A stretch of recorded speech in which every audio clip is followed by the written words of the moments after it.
Welcome back to yet another episode of the Between the Hashes podcast here on the 515 Podcast Network. As always, joined by Braden Binkin, Brock Bierman, and myself, Dawson Livingston. Kind of an okay week of football, kind of a meh week of football. We'll get into it, but as always, we start off every episode by asking the fellas how they're doing. Braden, Brock, how are we doing? As we're recording this, the Niners just won, so that's fun. I would like to forget that game as much as possible, but as far as the Sunday games, it felt like there were a lot of close games. Were they nice, like getting to that point? Maybe not, but at least we had 3 overtime games, so that's always fun.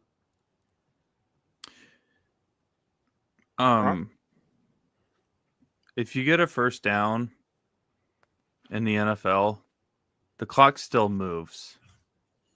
It does. It does do that. Time out. Slow that down for me. Hold on. So you get what? The clock still moves? So if you get the first down, or honestly, if you stay in bounds in general and get tackled, the clock still moves. I know that idea is just like... That's crazy. It's a crazy concept. I hate the Arizona Cardinals. Listen, you were on record saying you want this team to lose every game, and they're doing a great job of that. So. Yeah, dude. But just lose. Don't give me any kind of hope. Don't break records while you're losing. Like, I don't want to remember this season. And now it's like, oh, do you remember when Jacoby Brissett set the NFL record for most completions in a game? Yeah, they lost by 20 against the against the 49ers. Dude, who would have thought that Jacoby Brissett to Michael Wilson is just 2025's version of Brady to Moss, dude? This combo has just been so electric these last few games, because Wilson had 185 yards last week with 15 catches. This week he had 118 yards. It's unreal. Win. Yeah. No. Brissett to Michael Wilson has been the connection Cardinals fans wanted Kyler to MHJ to be. Yeah. This whole time. It's the equivalent of Andy Dalton to AJ Green, where you are just not winning games, but yet, hey, it's still happening. Woo! Yay! Yeah, but it's really fun to watch them lose, though. Yeah. A little bit. Before we dive into any of the games on Thursday, Sunday, or tonight for that matter, we got to talk about some of the breaking news that happened this morning. It's not really like crazy news, but it is news. Chip Kelly was just fired as the Raiders offensive coordinator.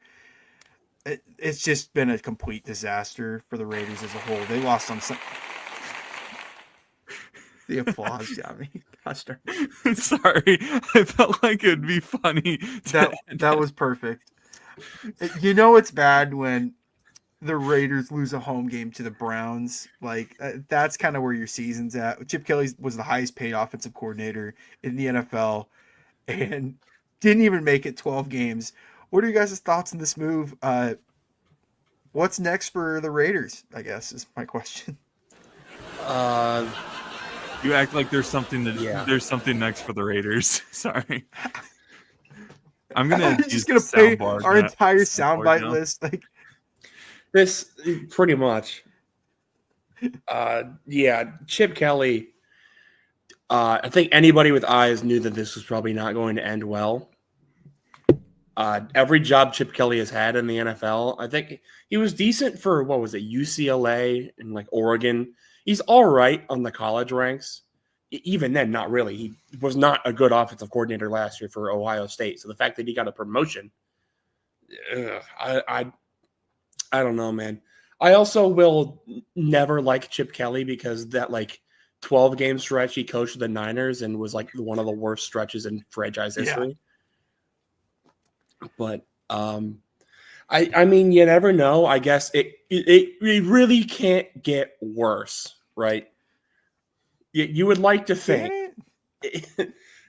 I mean, I guess Geno's throwing a couple touchdowns a game. I guess you could bring that down to none. I mean, but you're getting nothing out of Ashton Jennings. You are at the floor. You're at the point where you're making the Cleveland Browns look like good. I take away records or whatever. I think the Raiders right now are probably the worst team in the NFL, and I don't know how close it is. Like, you watch the Raiders play versus watching any other team. Most of the teams will at least give you like hope. This team is hopeless. Can confirm. Straight up hopeless. Yeah, even though, like you said, they don't technically have the worst record in the NFL. Shout out to the Tennessee Titans for that one. Their offensive line, I don't know how to explain it. It looks like if me and Braden put pads on right now and started blocking for Geno Smith and Ashton Genty. 4 or 5 years. Myles Garrett. Yeah, like this offensive line is putrid, to say the least. They gave up 10 sacks to the Cleveland Browns. Granted, Myles Garrett was accounted for 3 of those. That still gave you 7. Yeah, that's 7 sacks for non-Myles Garrett Cleveland Browns. Like, what are we doing here, Raiders? Come on. You can't even say he was good with Ohio State because that offense had Jeremiah Smith, Emeka Ibuka, Travion Henderson, Quinshon Judkins, Will Howard. Like, He had I don't even couple good seasons in Oregon, and that's what made his name. But he had one decent year with Philly, right? was that the year before or after he started trading everyone? Like, I think it was before. I swear he had one year where it was like, we can see the vision, and then he went, yeah, that's not what I want though. Let's see. I'm pulling up this. That sounds right.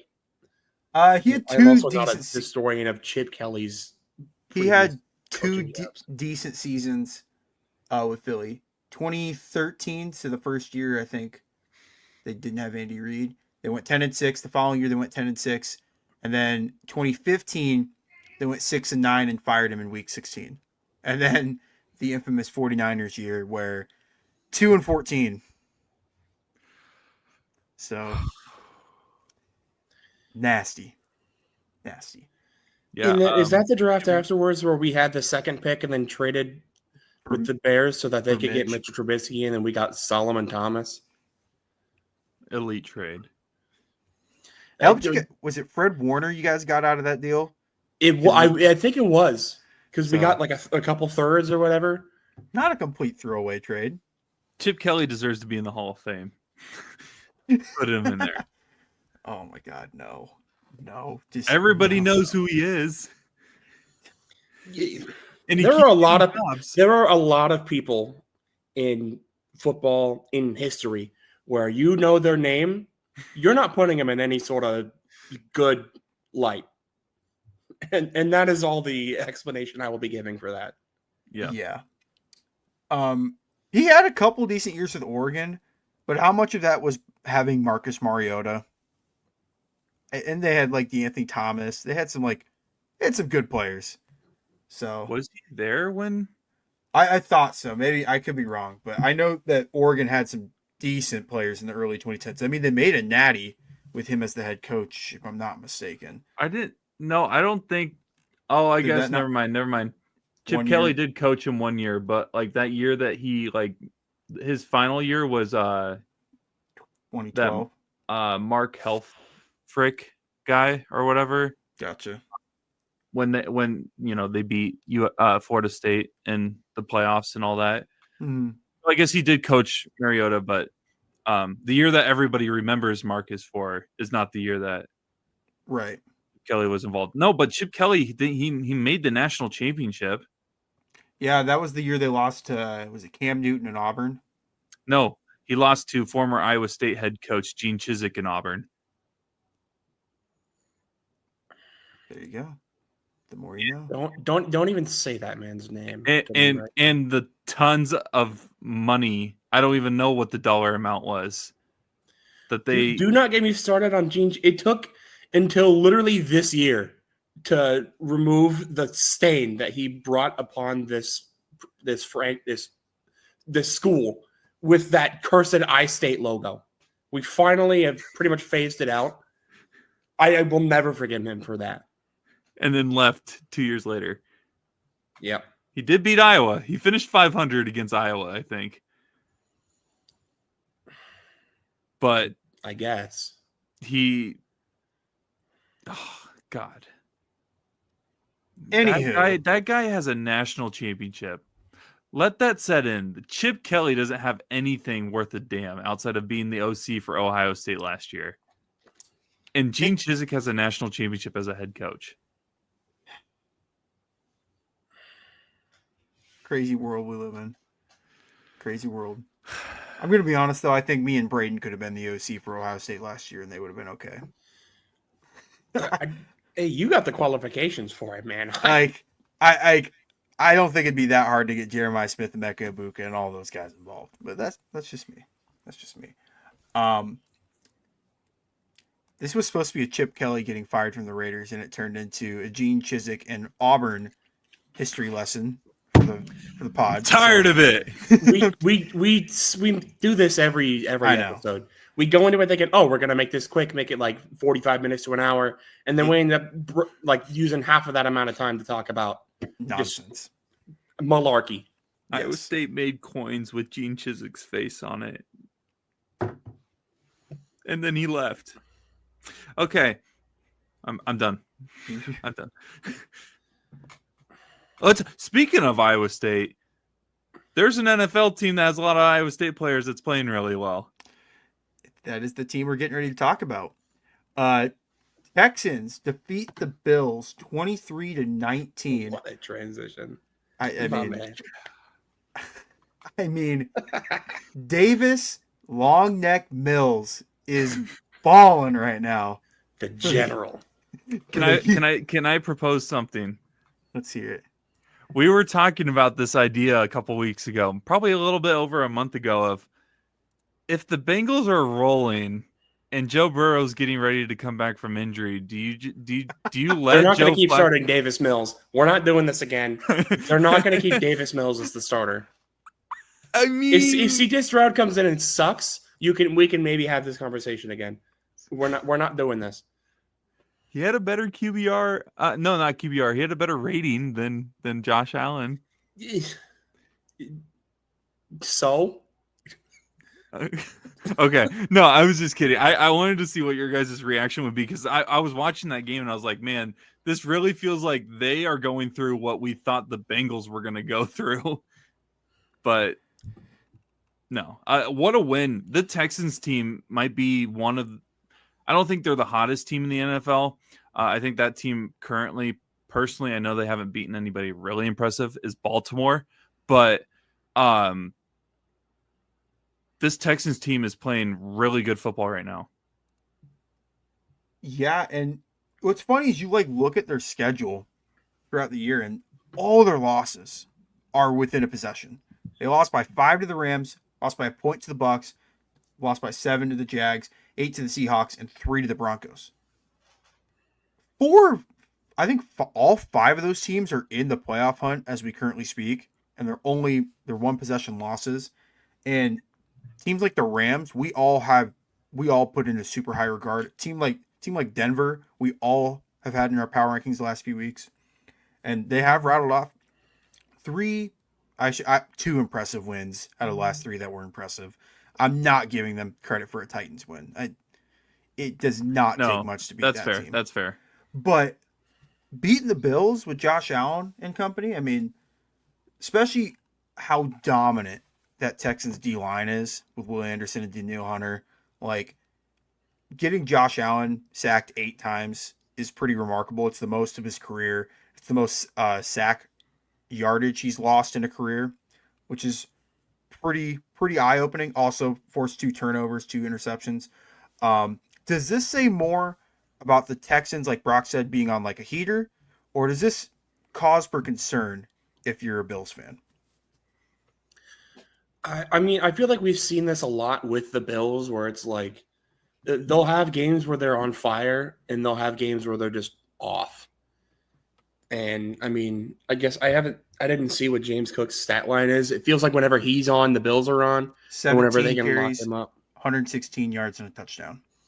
Okay, so I mean, that's not bad. Yeah, that's interesting then. So for him to have a pretty good game and they still just don't have enough to get it done. Yeah, and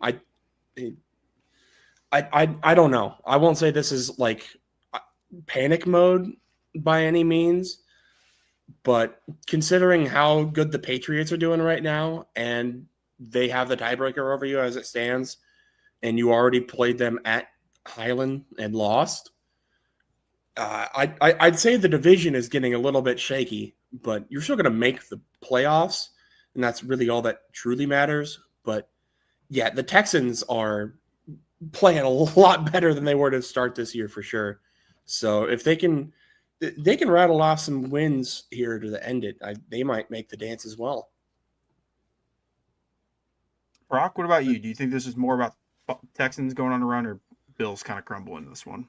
I feel like I think it's more on Houston, honestly, because it was just a matter of time of when this offense started like getting a groove of some sort. I know they have only a 3-point win against the Titans. And a lot of these games have been really close for them, but their defense has been really good. I think they are I think they give up the least amount of yards per game in the NFL, especially in passing game. They're one of the best, only giving up 16.5 points per game as a defense. So it was just a matter of getting that offense rolling, and Jaden Higgins had a good performance for them last week. I think he just tied Andre Johnson for second all-time in a rookie season for receiving touchdowns for Houston Texans. So he's having a good rookie year. Granted, it's not like an unbelievable number in terms of like receiving touchdowns, but like anytime you can get referred to or referenced to a Houston Texans legend, honestly, like Andre Johnson, I mean, that's something. But I think it's more about the Texans playing better right now. I think that they've really figured it out. Interested to see what it would look like when CJ gets put back in, because Davis Mills has been the leader for the last 3 wins for them. But yeah, I also don't know. I know I had them in my number 1 spot, and I think that was me just overreacting to the win against the Chiefs. But I don't know if the Bills are like an elite team. Their defense is really good. Their offense can be really good when everybody else is clicking with Josh Allen, I guess. But I mean, they can easily still go and win a Super Bowl. But I'm not too concerned about the Bills yet. But if they do continue to play the way that they have been since beating the Chiefs, I mean, maybe it is a little bit of cause for concern, because they did beat the Buccaneers, but the Buccaneers have been kind of another team that's been going up and down recently. They have a game this week in Pittsburgh, and Pittsburgh, while seems to be undermanned, especially on the offensive side of the ball now, if they drop that game against Pittsburgh, then I would be ready to hit the panic button for the Bills. Yeah, you guys talk Texans, and the Texans, they have been playing well. But this was absolutely, in my opinion, Buffalo lost this game tenfold over. When you have a special teams touchdown, like the kick return touchdown they had, and you're able to outgain the Texans, it really only came down to the turnovers. Like, Houston had no turnovers the entire game. Buffalo obviously had the 2 picks. Then the fumble that Khalil Shakir lost, I think, early in the 4th. But there was no reason, in my opinion, that Buffalo should have lost this game, especially with, again, Davis Mills been on kind of a heater. Kudos and props to him. But there's no realm should Davis Mills be outplaying Josh Allen. I don't care what game it is, what day of the week it is. There's not a realm where that should be possible. And you had good games from James Cook. You had a really good game from a guy like Khalil Shakir. Great, the fumble hurt them quite a bit, but I don't know. I agree with Brock in the sense that I'm not ready to quite put the panic on him, but Sunday's game against Pittsburgh, that's going to be an interesting game, especially if Rodgers ends up playing. It's going to be even tougher for the Bills defense, which has probably been the worst Bills defense since McDermott's been the coach, in my opinion. Still a good defense, but just not the same. A lot of injuries, a lot of players left in the offseason, but I'm keeping my tabs on Buffalo because this team is still really good. They have their highs, but man, their lows, their offensive line looked horrible. Like we just talked about the Raiders' offensive line, how they looked against the Browns. The Texans made this offensive line look terrible, which I think before the game we would have regarded them as one of the better O-lines in football, but made them look like they were pretty bad. But we really haven't talked about this next team at all this podcast season. The Chicago Bears end up pulling out 31-28 against the Pittsburgh Steelers. Granted, Mason Rudolph was the starting quarterback, but Steelers kept it close pretty much the entire game. I want to start with the question, are the Bears like kind of legit contenders? Because they're sitting at number 1 in the division right now. They're 8-3. They've been on what, a 6-game winning streak? Is that the 4-game? They've won 8 out of their last 9 after starting the season 0-2. So, are the Bears legit contenders? I have no idea how to feel about this team. It feels like every time anybody puts any sort of like stock in the Bears being good, they find the most hilarious way to fumble it. I feel like we've said this about every preseason since the dawn of time, where it's like, oh, the Bears have made all these moves. They're looking like they're going to be the next big thing. This is finally the year that the Bears break out. And then they always just butt fumble it. But this feels like this is finally the year that was like, all right, we know they made all these moves in the preseason, but it's still the Bears. They're still going to be the Bears. It is what it is. And now they're actually like atop of the NFC North by a pretty decent margin. Look like they're probably going to take it at this point. But that being said, this defense is awful. Flat out awful. So, a contender, like serious Super Bowl contender, I don't know if I'm going to give them that yet, but they're finding ways to win games, and I got to give them props for it. The Bears. Well said. I mean, Could not agree more. It's just, I actually like enjoy watching them play football. It's weird. Like, I don't know if it's because like I'm hoping for I like rooting for the underdogs or whatever, the people that usually get made fun of as a fan base or just overall as a league. And I feel like the Bears have kind of been a laughing stock over the last decade or so, especially at the quarterback position. I think Caleb Williams is really playing well this year. I don't know if he's on pace to actually hit 4,000 yards. So I don't, maybe they're not there yet in terms of like getting to that level that everybody is praying that they can get to of having their first quarterback to throw 4,000 yards in one season.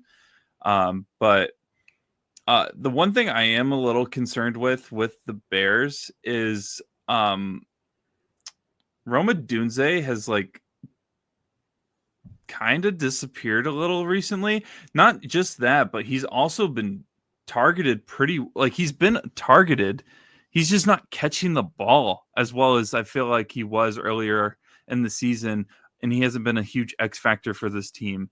Because at one point I felt like it was more of Roma Dunze was making Caleb Williams look really good. And now he's dropping a lot of balls, or I guess not dropping them, but he like last week he was targeted 9 times, caught the ball 3 times, only had 53 yards, which 53 yards for a lot of receivers, they would call that a good day. But I don't know, for someone that I thought would have a really good season, he's been kind of disappointing for me over the last couple of weeks. But this team they just keep finding ways to win. And I mean, their only loss over the last couple of games, their only loss in the last 5 games was at Baltimore, which for those that don't know, Baltimore has won 5 straight games. Granted, their best win is probably against the Bears, but they've won 5 straight games and are kind of sneaking up again in the back of the hunt of the playoff race. But the Bears have a big game this week on Friday against Philadelphia that I know will be a game of the week pick for us.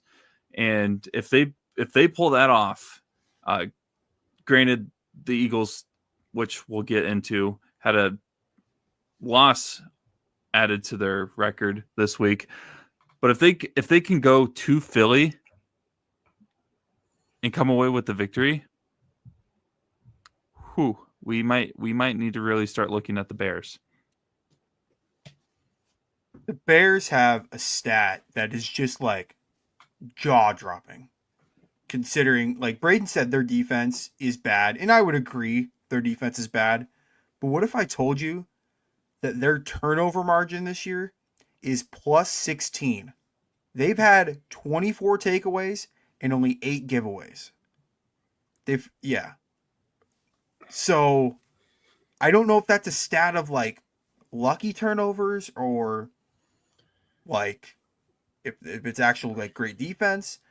But they're 4 ahead of second place. And the second place team is a team we all think is probably the best team in the league right now in the Los Angeles Rams, who sit at plus 12 in the turnover margin.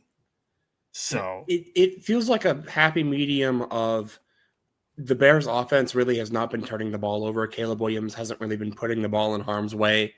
And their running backs, whether it be DeAndre Swift or Kyle Monangai, I think is their RB2 as well. who's been None of them playing are really well. Yeah, they're both playing pretty solid, not really putting the ball on the ground. And also their defense is a bunch of like I don't want to throw anybody some shade, but it's a lot of interception merchants. It feels like it feels like Nashawn Wright every time that I watch a Bears game. They pan to him and he's either making like the greatest play I've ever seen or getting absolutely cooked and is hurt. Like, Yeah. It's weird because you'll see them force interceptions, but they go way too aggressive towards the ball and have more often than not it ends up being just big gains. Yeah. So I don't know. That's just a stat that I thought was like really interesting. The other thing that I think is good for the Bears, this can make me sound like I'm picking the Bears to like make the Super Bowl, but trust me, not the case. They're tied for 4th in fewest sacks allowed, which is something. Teams ahead of them, like I think last week I talked about it. Seattle, Denver, and the Rams, and they're tied with the Falcons. I guess tied for 5th, but only giving up 17 sacks on the year, I think is pretty good, considering how horrendous the sack numbers were last year for Caleb Williams. I think getting sacked 70 plus times. But yeah, it's kind of too early to tell with them right now, even though they are sitting at 8-3, which is I think better than all of us would have guessed before the season. But I don't really know what to base this off of if you're picking the Bears right now to make a deep run. And Brock was right. Caleb Williams is not on pace for 4,000 yards. He's projected for 31 yards short of 4,000 yards. So, hey, the Bears fans will take a wild card victory over a 4,000-yard passing season. They would take a playoff appearance, I think. Although sitting at 8-3, I feel pretty confident that they'll make the playoffs. I think if the Bears win the division, somebody's getting a statue in Chicago, whether it be Ben Johnson or Caleb Williams. I Chicago, especially if they can win a playoff game, they need retribution for Cody Parkey double doink, and they need it bad. As it stands, here, let me pull up the standings really quick to see who they would potentially play. If they played the playoffs today, they would play Green Bay in the wild card. Woo. At home. Ooh, that'd be a great game. A lot of people would sign up. The toxicity. So this is based off of what's it called? I use what's this website called? PFSN or something like Pro Football Sports Network or whatever. They have like a playoff predictor thing where you can go through all the games and pick the rest of them, and see what the playoffs would look like. Currently, if the playoffs started today, the Rams and the Patriots would have a bye. And this is with the addition of the 49ers win tonight. The Rams and the Patriots would have the bye. On the NFC side, the wild card matchups would be number 2 Philadelphia versus number 7 San Francisco, Number 3, Chicago versus number 6, Green Bay. Number 4, Tampa Bay versus number 5, Seattle. And then on the AFC side, it'd be number 2, Denver versus number 7, Buffalo. Number 3, Indianapolis versus number 6, Jacksonville. And number 4, Baltimore versus number 5, the Chargers. So, and I almost guarantee you, yeah, I feel pretty confident in saying this. 3 to 4 of these teams won't be in the playoffs because of how many I usually run this. I usually go through this every Tuesday, so I probably will have an updated idea of what I think the playoffs will look like based off of last week's results and what I think will end the season. But the Jaguars and the Chargers specifically are 2 teams that consistently don't end up in the playoffs every time I've ran the simulation. So, and that's based off of their back half of their schedule. What's weird is like you look at some of these teams that are leading divisions right now, like the AFC North, like Baltimore and Pittsburgh. That one can flip flop a lot. Baltimore has the advantage, quote unquote, not head to head, but I know they do have a head to head win over them, I think. Mm-hmm. Anyway, but that's gonna flip flop. Both teams have the same record, and it's gonna be pretty much neck and neck the entire season. And then a storyline that I don't think is getting enough attention is with Houston winning on Thursday and Indy losing on Sunday, the Texans are within like an arm's reach of snagging the AFC South. Granted, they need Indy to really kind of fall on their face, but I think they play Indy twice in the next 6 games. So it's not like impossible for that to be the case. Yeah, and also do you guys know what happens in terms of tiebreakers for if they split this series? It'd probably go like division record, I would imagine. So whoever's Okay. got the better division record. So let me look here. Division record. The Texans have the tiebreaker then over the Jags. So that's another reason why I think the Jaguars are one of the teams I don't have making the playoffs. Usually when I run these playoff predicting simulations every week. And then the Chargers, the other one, they have the Eagles, the Chiefs, the Texans, the Broncos, and the Cowboys in Dallas. I'll specify that, all remaining on their schedule. They do play the Raiders this week, this week. So if they also lose to the Raiders, but no, this playoff thing that I mentioned, there's no way that this holds up, and I think there's going to be a lot of changes before the end of the week or end of the season. And Chicago can either benefit from that or really take a fall. Philadelphia losing, in which I think is one of the things that we can probably talk about based off of our rundown. Philadelphia losing this week opens up a wide range in terms of the seeding thing, because I really felt like at one point it was between the Rams and the Eagles for that first seed, and now it's almost like wide open for who could get that 2 seed potentially. Yeah, you have teams like the Bears that could sneak up to that 2 seed right now. The Packers maybe, and this is a long shot, but the Lions. I mean, the Lions barely winning on Sunday helps them out a lot, but yeah, I can't wait when we get to like week 16 through 18, just finding all the playoff scenarios. That's gonna be so much fun. But we're gonna talk about 2 more games, and then we're gonna get into Player of the Week, power rankings, and then looking ahead to some Thanksgiving games for this upcoming week. Chiefs escape a game against the Indianapolis Colts, 23-20. This was kind of just not the Chiefs' game plan the entire time. They were trailing, I think, down 11 going into the fourth quarter. And then, Chiefs offense was able to find a way to move the ball, get some yards.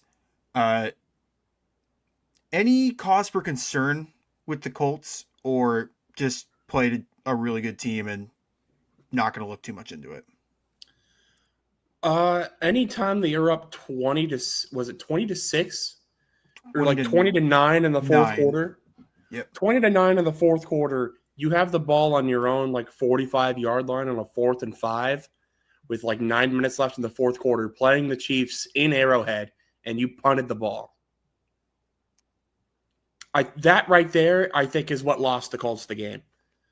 Yeah. Like, even if you go for it and don't get it, like, okay, I mean, they have the ball in like the 40-something, which isn't great, right? Like, clearly you would rather have the field positioning, but totally giving up on that possession and thinking, oh, we have this game won already. It doesn't matter. You're playing the Chiefs, dude. Like, as much credit as I've given this entire Colts team this season, that call, I think, will loom large through the rest of the season, whether that be with the Chiefs end up sneaking into a backdoor playoff spot or the Colts not getting a first-round bye because of it. Like, all credit where credit is due to the Chiefs. That was a heck of a comeback. It felt like vintage Chiefs watching that fourth quarter, just making magic happen and doing what they got to do to win the game. But, man, maybe I feel extra salty about it because for those that aren't keeping up with the Game of the Week picks, this is the only game where we weren't chalk, and it was I had the Colts and they both had the Chiefs, and I was 9 minutes away from going not 3-0, but 2-1.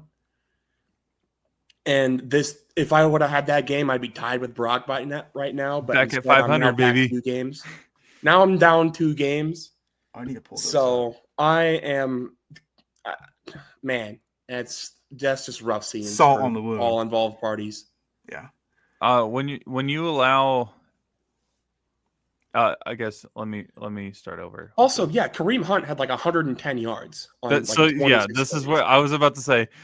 If you would tell me the stat lines of the leading rushers for both teams, and one went 30 carries for 104 yards and 1 touchdown, and the other one went for 16 carries for 58 yards and no touchdowns, I would have guessed the one that had 58 yards was Kareem Hunt, and the other guy was Jonathan Taylor. No, Kareem Hunt is the one that had 104 yards and a touchdown. Of course this happens the week after I say that the Chiefs are dumb for not trading Breece Hall. Still stand by that, by the way. I still think that you're telling me that Kareem Hunt's going to give you consistently 104 yards a week. Okay, yeah, sure. Enjoy the 3.5 yards per carry. But when Kareem Hunt's tired, they bring in Clyde Edwards-Helaire for a solid 1.6 yards per carry. Okay,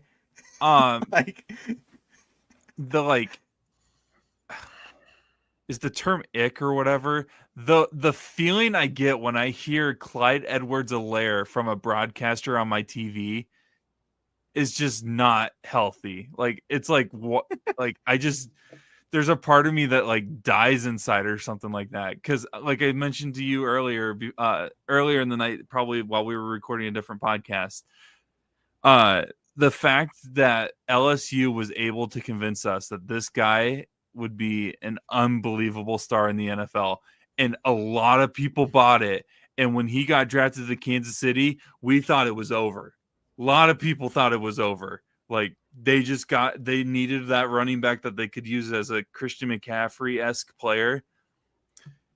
And now we're talking about how, he's back because they have no one else, and he had 5 carries for 8 yards, averaging 1.6 yards per carry. But by the way, he had 2 catches as well for 9 yards, if we wanted to count that. So glad he's on my TV and I get to watch him every Sunday. But you were right in saying that they're using him like a Christian McCaffrey, but it's Christian McCaffrey. But if he didn't get the surgery in Turkey or wherever, Germany, to get his knees fixed. Real ones will remember Clyde Edwards-Helaire first ever game where he dropped 130 yards and did nothing after that. I remember I watched that game in my basement because that was the first game since the COVID lockdowns. Yep. I remember watching that game and being like, "Oh, we are screwed." Yep. Screwed is the word I'm going to use. Yep. It was. I was like, they found their guy. He's going to be like a perennial Pro Bowler. It is Jover. I mean, was not hey, Jover. it reminds me a lot of this guy right here, where after a game against the Bears in his Boy, of all the debut, screenshots you could have grabbed, that's the one you picked, huh? hey, I mean, a lot of people are saying this image ruined his career, but I can see why. for those listening to the audio only, I put up a photo of JJ McCarthy, who, hey, when you really look at like one of his first few games, a lot of people were like, huh, maybe he's legit, good comeback performance against the Bears to start the season. Since then, the Vikings haven't been able to really do anything. He's also been hurt, but the good win for the Chiefs. Again, like you tried to bait Braden and myself last week into saying that it's over for Kansas City. We do not believe that it's even remotely firm close on that one. I know better. All right. Even though you took the Colts. I did take the Colts. I did take the Colts because if I am anything, I stand on my words that I've said in the past. I have been strong on the Colts all season. Yep. It's like taking the Seahawks last week when I took them over the Rams. Like I can't not stick with the guy that I've That's had taking my top integrity, three, and top five. Yep. I respect it. I got to stand on business. Guys, As a Cardinals fan, I have no integrity left. You do have integrity. You're still a Cardinals fan. That takes some guts. It takes more guts than I could ever stomach. I have a blind player comparison that I would like you guys to hear. Oh, God. These are always great. All right. Player A. These are player A and player B's first 6 career games. Okay. Player A, 929 yards, 6 touchdowns, 10 interceptions, 54% completion percentage. Okay. Player B, 1,051 yards, 5 touchdowns, 3 interceptions, 54.5% completion percentage. Who do you guys think is the better player? Based on the stat line, B sounds like the better player, but I know B's going to be like Jamarcus Russell and A is going to be like Patrick Mahomes or something. No, so you were right about player B. Player B was Jamarcus Russell in his first 6 You games. got to be kidding me. Player A is JJ McCarthy in his first 6 games. No way! I just got that. That was wild. I'm not gonna lie. Off the dome. That's crazy. What's funny is I told Brock before I forgot about this. I told Brock I was gonna do this, and did not tell Braden. And No, Braden, it went right over my head. I was like, wait, why do I know this? Why do I know this? Why do I know this? So if it makes it feel any better, Jamarcus's passer rating was almost 20 points higher too. It's 76.9. McCarthy's is 57.9. Dog. So, and I remind the audience, your passer rating when you literally just pick up the ball and throw it in the ground is 38.9. So he's only 20 points better than just picking the ball up and just throwing it in the ground. And that's with having Justin Jefferson and TJ Hawkinson and Jordan Addison to throw the ball. TJ Hawkinson is non-existent anymore. They do not throw him the ball. It's not his fault. TJ Hawkinson, or is that the fault that he has 9 throwing him the ball? That's true. It sucks that this draft class is terrible with QBs, but this not might a fan of Drew Allard. What? Lenore Sellers?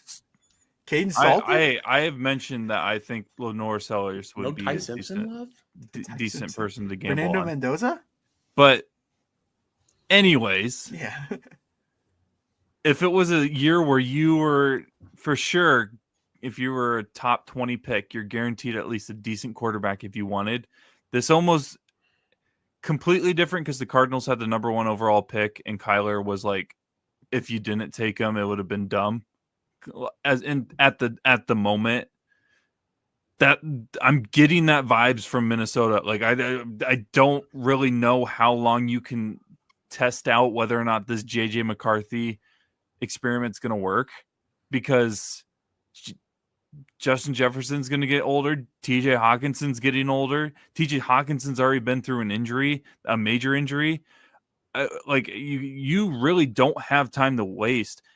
I think they have one of the best coaches in the entire league, but like that only gets you so far when the guy that you drafted to be your quarterback, his highlight package in college, yeah, they went undefeated and won the national championship. But his highlight package is literally handing the ball off to the person of why they won the national championship on the offensive side. I was about to mention that as well. Maybe taking a guy with a top 10 pick who their offense refused to let him throw the ball probably is not a winning recipe. And, I mean, quarterback whisperer or not, I mean, some souls are just not savable. We mentioned this before we recorded the Hardwood Convos podcast because we recorded both episodes back to back here on the 515 Podcast Network. If Cade McNamara can lead your team to the college football playoff. Oh, brother. He's not even starting for East Tennessee right now, is he? I think his brother's playing over him. That's crazy. And so that's where I'm getting at. Like, I'm not. It's like 24. I would like to feel like JJ McCarthy still has a chance to be something, but like the fact that he was a top 10 pick for, yes, an undefeated national championship team, but a guy that literally couldn't throw the ball to a wide open receiver if given the chance. Like a 10-yard pass wide open, wouldn't be able to make that pass. If he can lead that same team to a college football playoff, I don't know. Maybe it was more of the team than the quarterback. I remind you, last JJ McCarthy thing, and then we will move on to Cowboys Eagles. I will remind you, JJ McCarthy played 2 career games against Iowa. He did go 2-0. I can't dog him for that. Let me guess, 200 yards total. He got outgained by Spencer Petras and he only outgained Deacon Hill by 20 yards. That's even worse than the Spencer Petras stat. That's even worse than the Spencer. In that Big Ten championship game that he beat Iowa 26-0. Deacon Hill played in a Big Ten championship game. Shout out the Big Ten West, man. God, I hate your conference so much. Games. Deacon Hill had 120 passing yards. JJ McCarthy had 147. God, that conference is so lucky that they have Michigan and Ohio State. Sometimes I wonder what would have happened if Michigan stuck with Cade McNamara and JJ McCarthy transferred to Iowa. He'd be handing the ball off too. What that would have looked like? Would it have just been like the same thing? I mean, probably. I mean, yeah, because the only difference we'd be looking at probably already first round bust Cade McNamara right now. Oh my God, Cade McNamara could be playing for the Vikings right now. Oh, imagine the butterfly effect of this situation. Because the reason I think it would be the exact same situation for Iowa. I think I actually do enjoy watching Mark Gronowski play football. Up until really last week, his passing attack hasn't been an attack. It's just been it's been more like a vague threat. Yeah. And they've proven that Iowa is only missing a quarterback that could run this season, which if they were in the Big Ten West right now, I don't think that they would have a conference loss. If they had the old Big Ten West scheduled, maybe they would lose against Ohio, like whatever Big Ten East team that they would have played. I don't know. But like if it was the old Big Ten West, Iowa would be walking into Lincoln, Nebraska this week, knowing that they have a lock for the college football playoff, only having one loss on their resume. Yeah. I firmly believe that, and it's because of Mark Gronowski being able to run. So if Deacon Hill can lead your team to a Big Ten title game appearance, JJ McCarthy and Cade McNamara. Spencer Petras had that team ranked second in the country. He did. He did. Only behind Georgia. We really owe Spencer Petras an apology. I did. I had been saying this for the last 5 years. Like Spencer really, Petras was overhated. I Was he think- overthrowing every receiver by about 5 yards? Timeout. That's revisionist history, though, because everyone in the heat of the moment their emotions are so high. Like all the Iowa State fans I see complain, and Brock knows, complain about Rocco Beck right now. Like, as the president of the Rocco Beck fan club, I have never been so happy for a 3-touchdown performance last week in my entire life. you had to be in the moment, and in the moment. Oh no! In gosh. the moment, he was but again, not liked.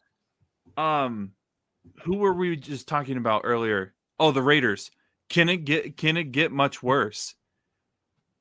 It can. It can always get worse. It can get worse. Look at the Jets. Their entire existence since 2010. There you go. It can always get worse. Look at the Browns those 2 years where they won one combined game in 2 seasons and went 1-31. It can Hugh Jackson was he was a thought experiment of a man. Getting back to he's not dead. Let me say that. Getting back to the JJ thing though. Do you and we can get to the Cowboys game after this. Do you guys think that Minnesota regrets not re-signing Darnold? I would say so. Probably, yeah. Even if they would have had to swallow the paycheck of what the Seahawks ended up giving they them. probably could have traded McCarthy for at least a second-round pick. Here's a reminder of who they took ahead of JJ, or who was taken behind JJ McCarthy.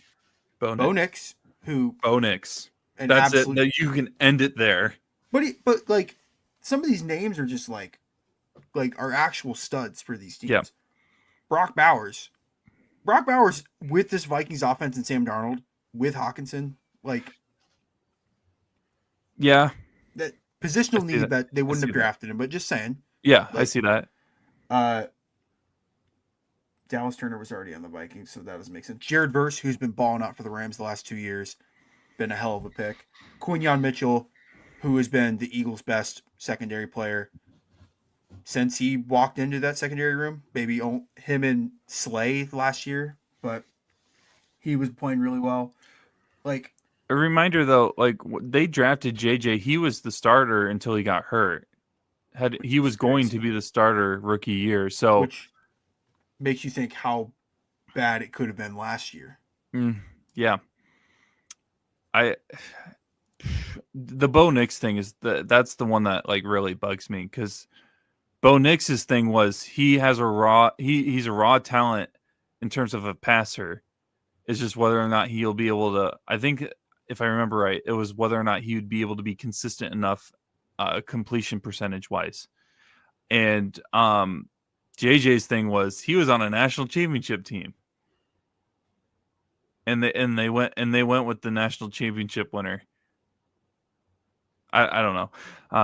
We've spent way too much time talking about a quarterback that I hope he turns it around, because he does have the presence of wanting to be a leader for a contending team, but I don't know. It's a rough situation that he's in, and it seems like Minnesota fans are already turning on him, which if you don't have Minnesota's fan base on your side, it's over. Rough times if you're a Vikings fan right now. But we're going to move into our last game that we're going to talk about, then Player of the Week, Power Rankings, and Thanksgiving games. Cowboys come back from down, was it 21-0? I think it was 21 points at. Yeah. 21-0. 21. Dallas miraculously came back, scored 24 unanswered points en route to a Cowboys 3-point win and a walk-off field goal from Brandon Aubrey. What are your guys' thoughts on this game? Was this more of Philly and their offense kind of being stale, or just Dallas having two electric wide receivers on the outside and Pickens and Lamb? Yeah, I do want to say George Pickens, a heck of a player. That was an absolute masterclass. I want to give him as much props as I can. This is going to be mostly a Eagles what happened. Their offensive coordinator, I don't have a name right now, but whoever replaced Kellen Moore, Kevin Patullo. Yep, Kevin Patullo, that's the name. I don't think he's keeping his job after this year. It is rough. Like Saquon Barkley looks pretty much pedestrian. AJ Brown, yeah, he had a touchdown and probably should have had two if he remembered that he was playing NFL rules football. But this whole season, it feels like the Eagles' offense has just been, like it's Jalen Hurts will have like a couple decent plays, a couple good runs, and then a couple tush pushes. But it really this offense has just been not good. Like we pulled up stats like at the start of the year, they were like one of the worst offenses, not only in the league but like in history as far as numbers go. And it really has not gotten much better. That Kevin Matullo cannot keep his job, and it feels like a lot of Eagles fans agree, and they use a lot harsher words than I could ever say on here. But of course, fans aren't going to like their coordinators. There's like maybe 5 teams whose fans are like really like both their coordinators. The Eagles are not one of them for really either coordinator. But yeah, losing a game that you were up 21 at the half sucks no matter what. Losing it as the Eagles to the Cowboys, that is like that it feels like seppuku. Brock? I hate the Cowboys, but there's only one team I hate more, and it's the Eagles. So this was so fun. I had so much fun watching this. So happy, man. There's just like anyone that knows I hate any team in Philadelphia pretty much. But like also I think that this Eagles team has just been getting lucky and lucky and lucky like time after time this entire year. Reminder, they lost to the Giants at one point in the season. I need to make sure then people lost to the Saints at one point in the season. Yes, I need people to remember next week. The Giants had a 2-week span where they beat the Eagles and then lost to the Saints. No, they lost to the Saints and then beat the Eagles. Okay, that's what it was. That's even worse. Yeah, that is even worse. Ugh. Granted, this was the game that I feel like really introduced people to Cam Scatterbo, and since then that season for the Giants has completely fallen off the rails. But still, the Eagles, 3-point win against Kansas City. They already played Dallas earlier this year. Only won by 4 in that one. That was week 1. They snuck out a win against the Rams. They haven't really. You look at it, their like biggest win, not best win, but biggest win margin wise was a couple weeks later after losing to the Giants, beating the Giants 38-20. Yeah. Outside of that, they've pretty much been all single possession games. And you look at the remaining schedule for them, they got the Bears this week, which, again, like I mentioned, this is a huge game for both teams, really, when you look at the playoff situation. They go to L.A. to play the Chargers. Then you got the Raiders and Commanders. But then you play the Bills in Buffalo. You lose a couple of these games. Heck, I guess maybe I shouldn't be, like, dismissing the Raiders or Commanders if they've already lost a game against the iffy Giants team. I don't know. I really don't like this Eagles team whatsoever. So this was a fun victory to watch for the Cowboys, which I never say. All right. Game show host Dawson's coming out. We're going to play who averages more team yards, Eagles or Team A? I'm picking Team A. Who averages more offensive yards, the Eagles or the Dolphins? Probably the Dolphins. Oh, Dolphins, yeah. The Eagles by 3 yards. Okay, I had to set a baseline. By 3. Boo. Okay. By Who 3. averages more and that's yards? with their whole offense has just been Devon Achane, and then like Yeah. whenever Jalen Waddle can actually catch a football. Who averages more yards? The Eagles or the Panthers? Oh, the Panthers. Bryce Young this year has been. Bryce Young has had like 180 passing yards a game, but Rico Dowdle's also like top 5 in rushing yards. So it probably is the Panthers. It is the Panthers. Probably by over 100. It's the difference is by 11 yards a game, so not much. That's like 100 yards for the Eagles. True. Who averages more yards per game? The Giants or the Eagles? Probably the Giants. Eagles by 5. The Giants by 45. Okay. All right, and then here's the last one. All right. Who averages more yards per game? The Eagles or the Saints? If you say the Saints, I It swear has to to God. be the Eagles. There's no way. Braden, you I said mean, Eagles? there is a way, but I'm Brock? going with the Saints. You're going with the Saints? I'm going to go No, with the I'm going with the Eagles. It's got to be the Eagles. It is the Eagles, but Okay. only by 7 yards. 7 total yards. 7 total yards.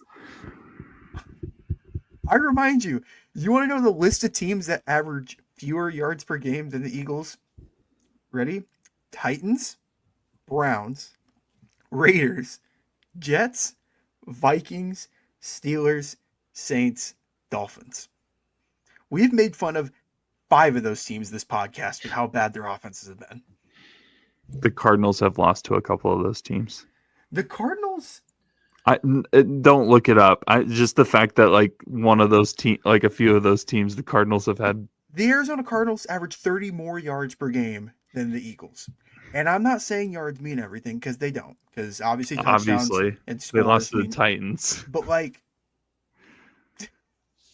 There's one. I'm gonna hang a banner. Averaged more yards than the Eagles this season. so there you go. There's your little trivia for this week's episode of the Hardwood. I'm trying to remember. Between I the don't Hashes. think I put them in my power rankings. I hope I didn't. And if I wanted to, I could do who averages more points, the Eagles or said team, but we'll do that for next week. I'll tell you, I had the Eagles on my power rankings for about an hour.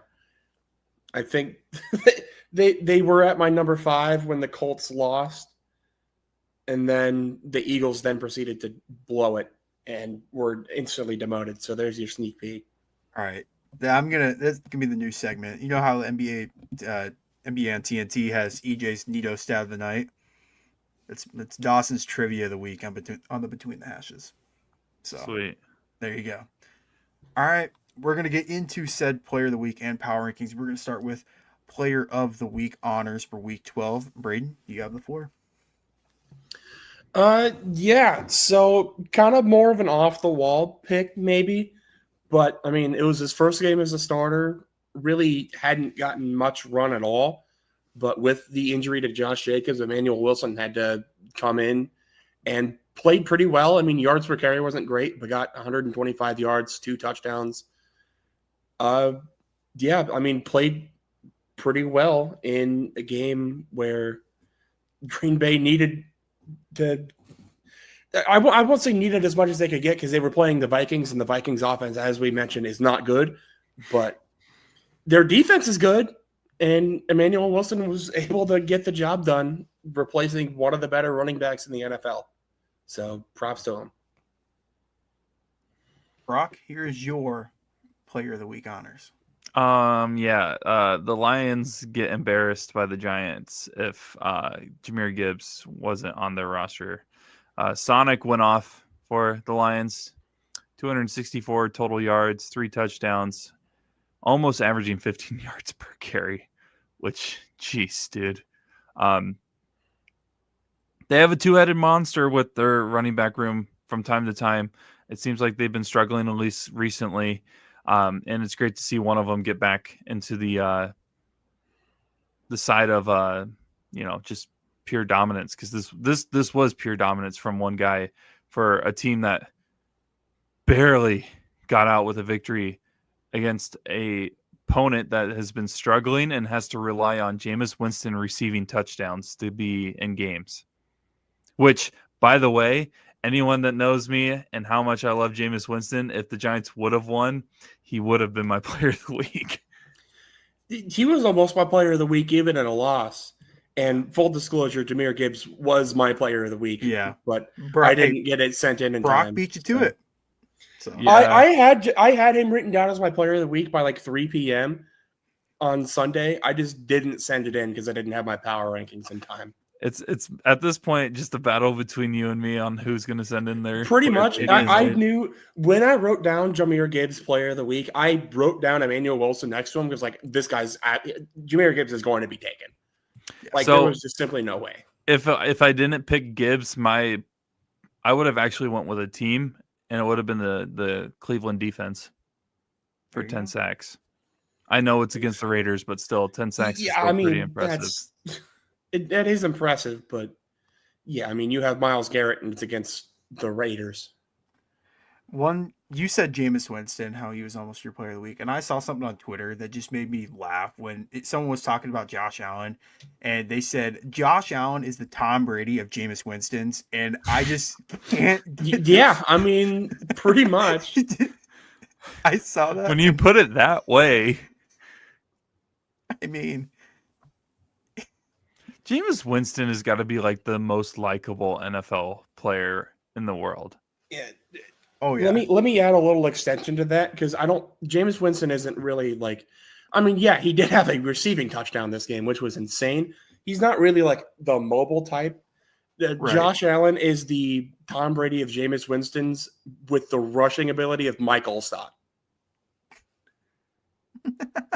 Shout out Mike Allstott. But you mentioned Jameis Winston, so I had to drop that one in. So my player of the week is JSN of the Seattle Seahawks. Him and Jonathan Taylor are neck and neck for offensive player of the year. So he had an unbelievable game, and I don't think any of us have picked him this year, but he has been probably the best receiver in the NFL this year. Maybe him, Pickens. I really don't even know. And it kind of came out of nowhere because not a whole lot of people expected JSN to have a breakout year with no DK Metcalf, no Lockett with Seattle. But good God, he is playing out of his mind. 171 total yards, 2 total touchdowns, and average or yards per catch was just under 21, which is pretty unreal. But now moving into power rankings for this week, Braden, the floor is yours. Oh no! Yeah, so you're going to see a lot of relatively the same with a little bit of a switch around and a new face that I already see Brock doesn't like very much. No, because I have the same thing. Oh, all right. Well, sorry, I'm going to curse your power rankings. Okay, well, it is what it is at this point. Yeah, so my number one spot, maybe you could question, why are you punishing the Patriots in a game that they won? You beat the Bengals by like 6 points in a game that was way too close, and the Rams beat the brakes off of the Bucs, which granted they didn't have Baker for the first half or after the first half, and they've had all their injuries and whatnot, but they've still been able to hang around in these games. And even really in the first half, the Rams just boat raced them. So they've been impressive all year. I've been sleeping on my power rankings. They haven't really been really close in a while. So maybe this is a bit of an overcorrection. Whatever the case, I think the Rams are playing some of the best ball in the league right now. So I got to put them my number one. But I don't want to discredit the Patriots too much. They do stay at number 2. They are the first team in the league to get 10 wins this year. I've been singing their praises for the last 3 weeks. Drake May. The Broncos were on bye, so not a ton to really add here. Just they've been solid this year. They're still on a 7-8 game win streak at this point. So got to keep them where they're at. Seattle stays where they're at. Why am I blanking? They played the Titans this week, right? And they won by not as many as they probably should have won by. But yeah, I still like the talent on this Seattle team. I think they're decent. Again, I don't want to say too much about them because I've said a lot about them in the past, and I don't like them, so I'm not going to.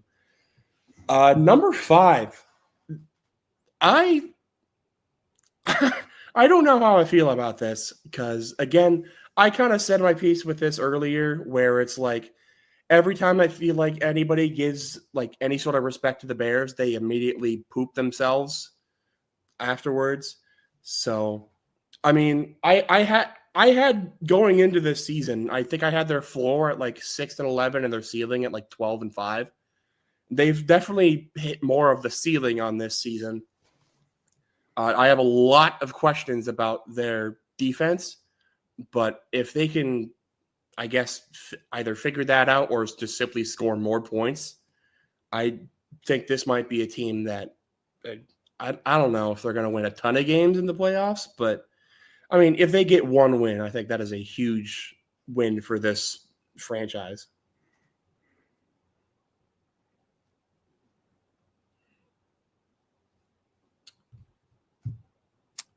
I think your mic's muted, Dawson. I was going to say, are you muted or am I? Yeah, deafened? I said before I realized that I was muted. We have a lot of similarities with some of our power rankings. I think we all pretty much have the same group of teams. But Brock, the floor is yours. Yeah, the Rams are just Sean McVay is a good coach. By the way, I just literally as we're recording right now, someone quote tweeted the announcement of him becoming the Rams head coach in 2017, and the comments from that tweet are hilarious. If now knowing what happens from 2017 to now as the head coach of the Rams, they're the best team in football right now, in my opinion. I that's just where I'm at. That's where I stand. And it's going to stay that way until they prove me differently. And given my history of saying that with my number 1 team in the power rankings, this will last a week and we'll be looking for a new team.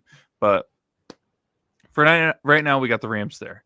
Denver at 2, move up from 3. Yeah, I've been on the Broncos train for a long time.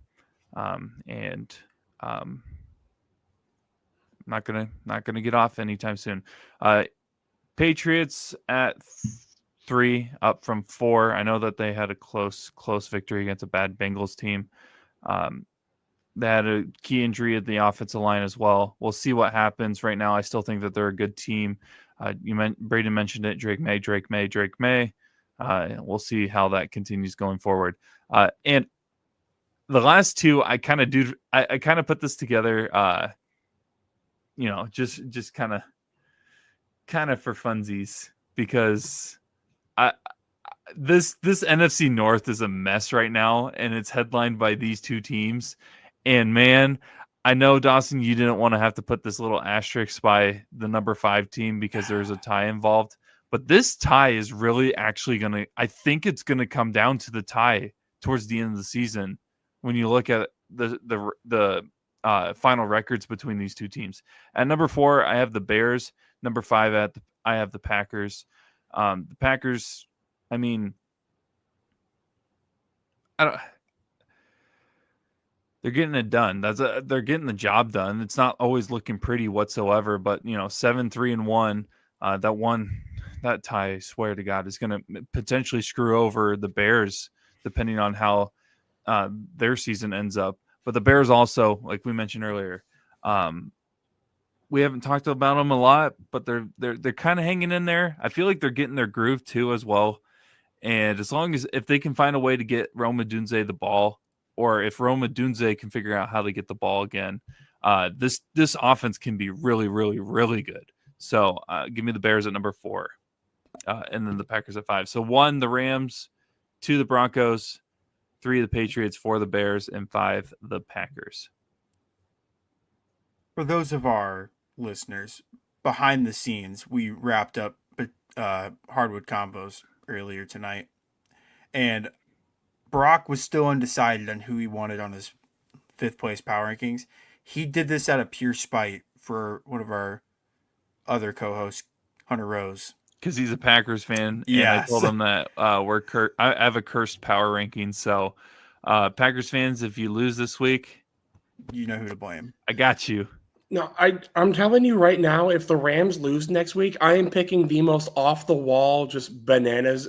I'm going to pick the Panthers to be my number one team, just to make sure that you won't put them there, and I can actually have my number one be consistent for once. I might as well just put the Cardinals there to see how many losses I can rack up as the number one team. I have like a 3-12 Cardinals team be my number one. Like I got this time. It's gonna be. They're gonna do it this time. I promise. This is the week. They're not.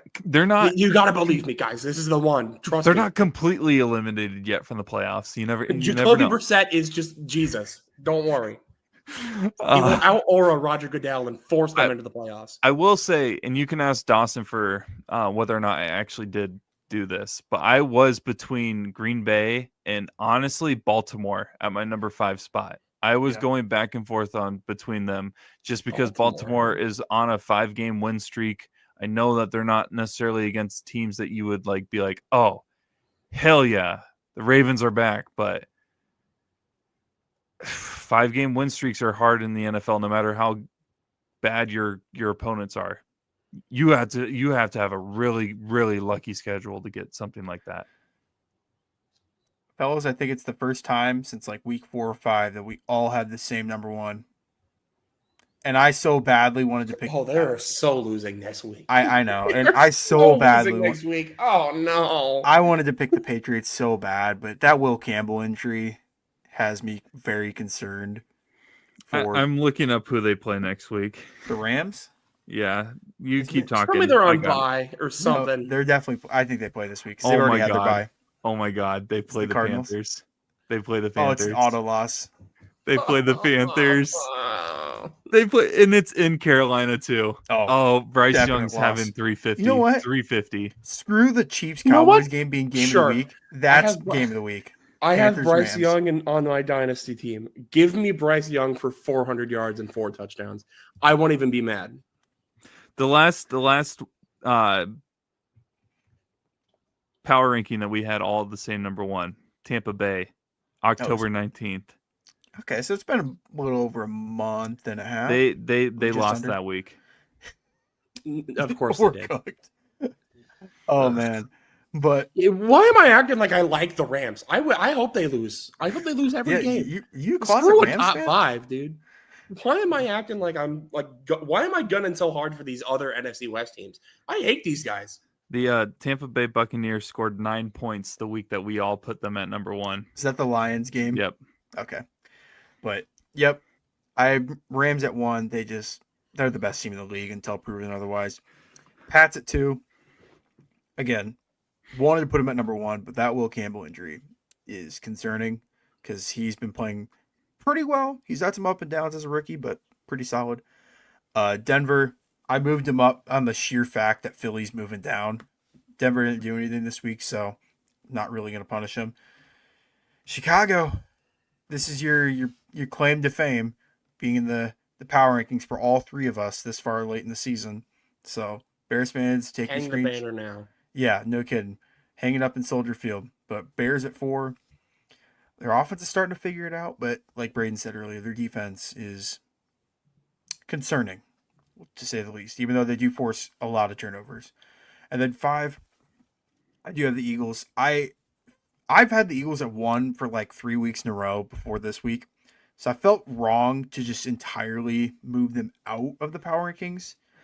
But I was really tempted to have a team like Braden had Seattle in there, and then Brock had Green Bay. I was really tempted to move them out. I even honestly thought about the Niners in this spot just because I think that they're playing really well and CMC is kind of cooking for them. But I am going to have the Eagles slotted here at the 5th spot for Week 12 edition of Power Rankings. All right, fellas. Anything else to add before we wrap up this episode? How bad is it that yesterday, before I even gave Dawson my top 5, Grant, I will say I told him that I was putting the Bears probably at number 5, just because we were talking about like who are we putting where.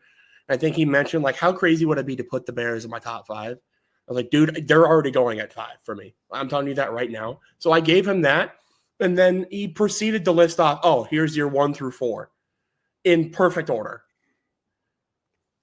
Like am I just like the most boring top 5 ranker of all time, or do we just know each other? No, do you want to know what's worse? Is Brock has correctly predicted my Super Bowl the last 2 times we've done these. He did it before last regular season and before this regular season. So, yeah. My bad. And he predicted the finals, too, that we did for the Hardwood Convos earlier. Oh, yeah, the NBA finals. Yeah. And I said it like sarcastically, yeah. He says, oh, you can have Cavs Nuggets. I'm like, dude. I felt so bad after that. Dude. I felt like the biggest a-hole. I didn't even need to talk afterwards, but I was like, you got to be kidding me. There's no way. I'm picking the Magic next time, dude. Screw the Cavs. That's like me just randomly banking the jump Marcus Russell poll. Yeah. That's supposed to be a surprise, and you guys ruined it. Like, it's what, Jamarcus Russell versus... I'm going to have to find a more obscure one for next week, but yeah. 3 pretty John good. get in the stat line. Yeah, 3 pretty good Thanksgiving games. 2 pretty good. What? 2 pretty good Thanksgiving games. Well, if Burrow plays, I mean... No. Oh, Stop. You think the 3:30 game is the stinker? But no, and then Friday's Black Friday, Eagles Bears could be a good one. That's going to be huge, dude. I really don't think people understand how big of a deal that game could be. Question: why is this game at 2:00 in the afternoon? Really, really odd time. Well, I think that's perfect for Black Friday when you really think of it. For the people that still go out early, as someone that like the 5 grandmas that don't have Amazon Prime. And Brock. We don't even buy anything. It's more of us just going out and having fun. Like literally. I mean, Dawson's mom has tagged along with us a couple of years. Shopping is evil, dude. Why would you leave the comfort of your home when you can order anything and everything you want? Oh no! On this little thing right here. They're not even giving us good deals. They're just marking the same regular price as a Black Friday deal. I use it as a thing to find a gift for Dawson and myself's family event on Christmas Eve. Because like White Elephant. Yeah, because that's where I found this the Snoop on the Stoop gift. Which for those that don't know, that's a Elf on a Shelf, but it's Snoop Dogg. And that gift got retired quickly. Yeah. Because it was that along with a bottle of Snoop Dogg wine. That's why I like going on Black Friday, because like we go to all the stores. Half the time we don't buy anything, but the things I do buy, it's like stuff like that for the gift exchange that like you're like, why would you want this? And I'm like, that's exactly why you would want to put it in a gift exchange thing, because most of the time people would be like, why would you want this? But at the same time, that's really freaking funny or cool or something like that. Because people that take those things, those gift exchanges that are like, oh, I need to make sure that the gift is perfect. I'm like, no, have fun with it. Like, the first year I did it, or one of the first years I did it, was the year that Hunter Deckers beat Iowa in Kinnick. So I bought a bunch of lotto tickets, and then I bought a picture frame with a photo of me at the game celebrating the win. And because our family is mostly Hawk fans, and I said, hopefully these scratch tickets bring you more luck than your quarterback. It's 50-50, but okay. But yeah.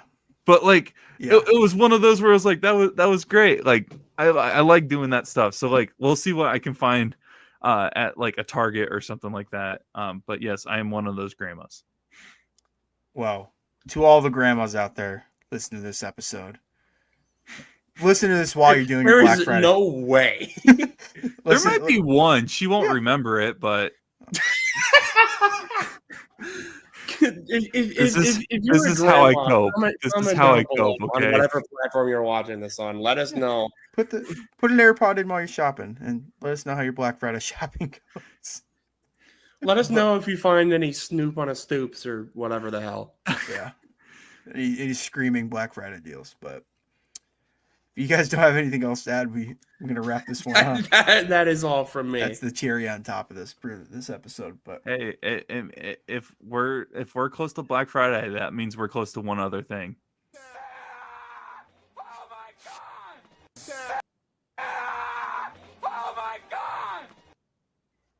That used to be a family tradition of mine, is that every Thanksgiving, once everybody had like went home or whatever, we all went downstairs to our like big projector and we watched Elf every year.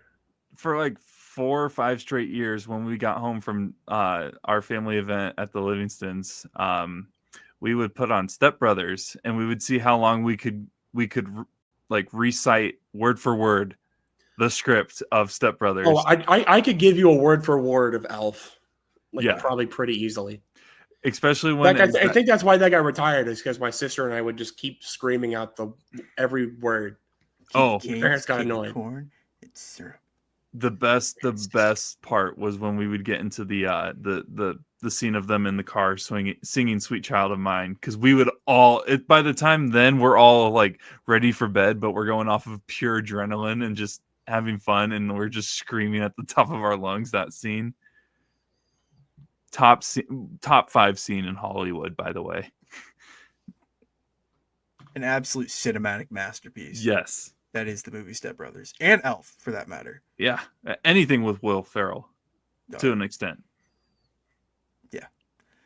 But that's going to be it for this week's episode of the Between the Hashes podcast here in the 515 Podcast Network, recapping Week 11, looking ahead to Week 12, and getting ready for the end of college football, NFL football, and the holiday season. But for Braden Bankin, Brock Bierman, and myself, Dawson Livingston, we are signing off.